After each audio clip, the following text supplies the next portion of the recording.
और जो लोग आप पे पथराव करते हैं, टेंशन मत लेना। हाथी ने कभी भौंकने वालों की परवाह नहीं करी।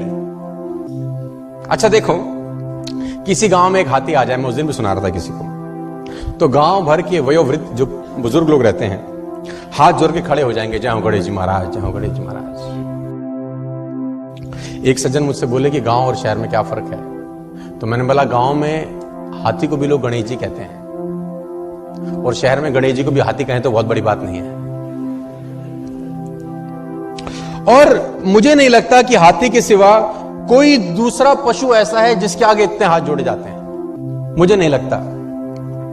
लेकिन एक दूसरी विडंबना यह है कि जितने हाथ जोड़े जाते हैं वो और किसी के नहीं जोड़े जाते, और जितने भौंकने वाले इसके पीछे लगे रहते हैं किसी और के नहीं लगे रहते। गलत तो नहीं कह रहा मैं आपसे। जितने हाथ जोड़े वाले इसके सामने खड़े रहते हैं उतना किसी और के नहीं, और जितने भौंकने वाले इसके पीछे रहते हैं किसी और के नहीं। गांव भर के वयोवृद्ध हाथ जोड़े खड़े होंगे और भौंकने वाले पीछे पड़े होंगे, तो टेंशन लेने का जरूरत। और मुझे आज तक साला ये बात समझ में नहीं आई कि कुत्तों को हाथी से तकलीफ क्या है। हमको कुत्तों की बात समझ में नहीं आती, उनको हमारी नहीं आती। अगर समझ में आती तो हम पूछते कि भैया तुम्हें तकलीफ क्या है, और कुत्ते जवाब देते तो क्या देते मैं ये भी बता दूं आज आपको।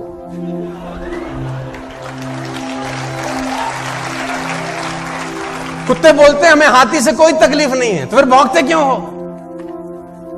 तो फिर भौंकते क्यों? बोले एक ही बात बोलते, हमें तो इसके आगे हाथ जोड़े खड़े हुए जो लोग हैं ना, वो सहन नहीं हो रहे साला।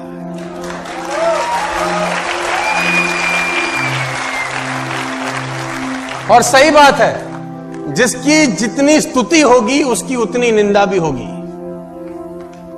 जिसकी जितनी स्तुति होगी उसकी उतनी निंदा होगी। स्तुति करने वाले हाथ जोड़े खड़े होंगे और भौंकने वाले पीछे पड़े होंगे।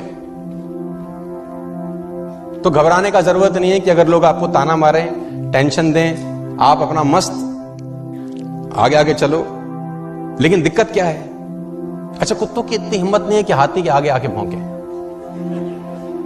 आगे आके भौंकते नहीं, पीछे भौंकना बंद करते नहीं। लेकिन आप देखो हाथी को, देखो उसकी चाल में मस्ती बनी रहती है यार, क्योंकि वो हाथ जोड़ने वालों के पास ठहरता नहीं है और भौंकने वालों की तरफ मुड़कर देखता नहीं है।